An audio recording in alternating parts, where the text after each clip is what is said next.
तुम्हें एक उपाय बता रहे हैं जिससे तुम्हें जल्दी लाभ मिल जाएगा कि जो वृंदावन वास कर रहे हैं भगवत प्रेमी जन, आप उनकी सहायता कर दो, परिचर्या कर दो, भोजनाच्छादन दी, उनके जल की व्यवस्था, भोजन की व्यवस्था, वस्त्र की व्यवस्था, वास की व्यवस्था।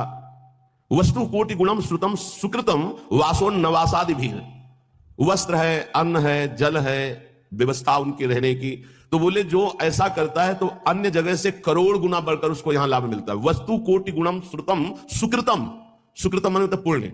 जैसे आप गांव में अपने 50 को भोजन पवावे और फिर संगम प्रयागराज तीर्थ में जाके भोजन, तो बहुत बड़ा अंतर हो गया। फिर काशीपुरी में, द्वारिकापुरी में, अयोध्यापुरी में, मथुरापुरी में, कांचीपुरी में, अवंतिकापुरी में, इनमें पवाएं तो उससे भी बहुत बड़ा अंतर पड़ा, बड़ा लाभ मिलेगा।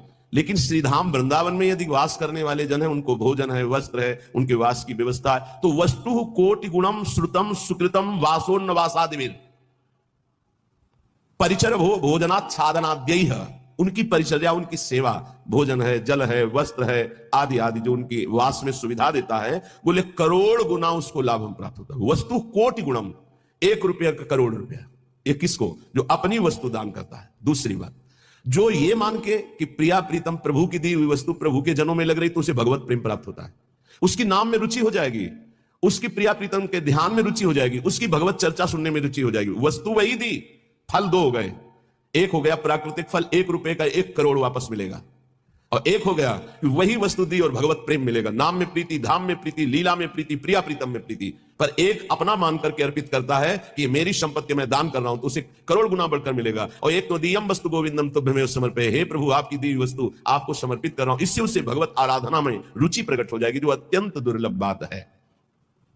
यदि वो वृंदावन वास नहीं करता और वो वृंदावन वास की व्यवस्था करता है, वृंदावन वासियों की जो विरक्त भाव से वास कर रहे हैं, जिनके जीवन का उद्देश्य प्रिया प्रीतम है, उनके वास की व्यवस्था में कुछ सहयोग करता है, तो बोले तीर्थे वास तुम स्वयं ही तरति दो तो सा यत तारेत, उसको डबल लाभ मिलता है।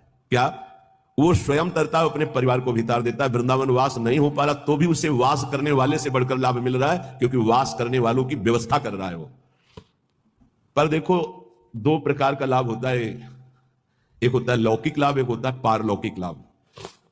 यदि आपने पारलौकिक लाभ का संकल्प करके संतों की सेवा शुरू की है तो खेल कुछ और होगा, जिसे तुम पहले समझ लो।